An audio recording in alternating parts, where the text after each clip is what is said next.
Our story begins around 570 BCE on the Greek island of Samos. Pythagoras was born into a comfortable life. His father, Mesonarchus, was a master gem engraver, and his mother was Pythagoras. But the land of Samos couldn't hold him. As a young man, Pythagoras became a seeker of knowledge. He spent decades traveling around the ancient world. He immersed himself in Egypt, learning geometry from the pharaoh's architects, and journeyed to Chaldea to study astronomy and mathematics with Babylonian priests.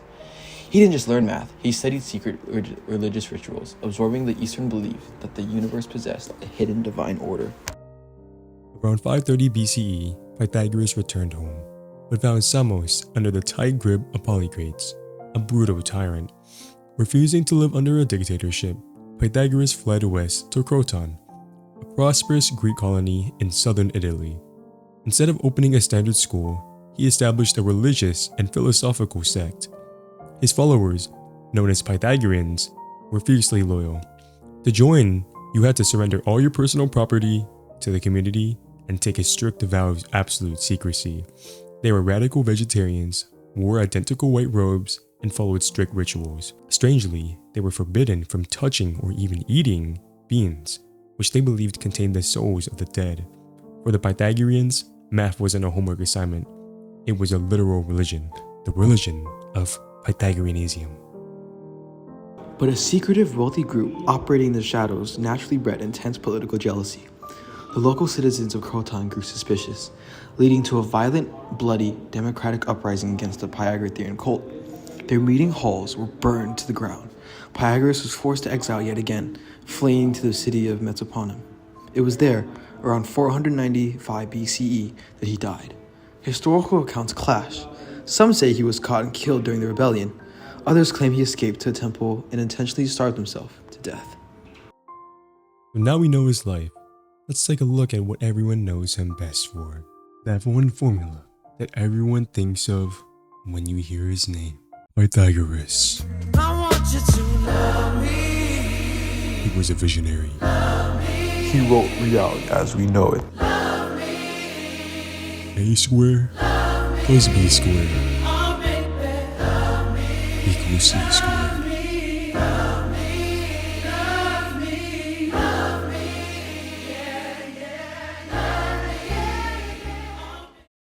Anyways, jokes aside, let me be clear. Historical evidence shows that Babylonian and Egyptian builders already knew about this geometric relationship for centuries. They used it practically to survey land. However, what Pythagoras and his school did was revolutionary. They proved that in every single right-angled triangle across the entire universe, the square of the hypotenuse, c squared, will always exactly equal the sum of the squares of the other two sides, a squared plus b squared. They took a practical construction trick and turned it into an unshakable universal law. Pythagoras' next massive breakthrough joined math with art. Experimenting with a single string instrument called a monochord, he noticed something beautiful. If you pluck a string, it makes a sound. And if you cut that string precisely in half to a 1:2 ratio and pluck it again, it produces the same exact note, just one octave higher. If you divide a string using a 2:3 ratio, you get a perfect fifth. A 3:4 ratio creates a perfect fourth. Before, Pythagoras people thought music was just random, an emotional human gift. Pythagoras proved that auditory beauty is actually governed by the rigid mathematical laws.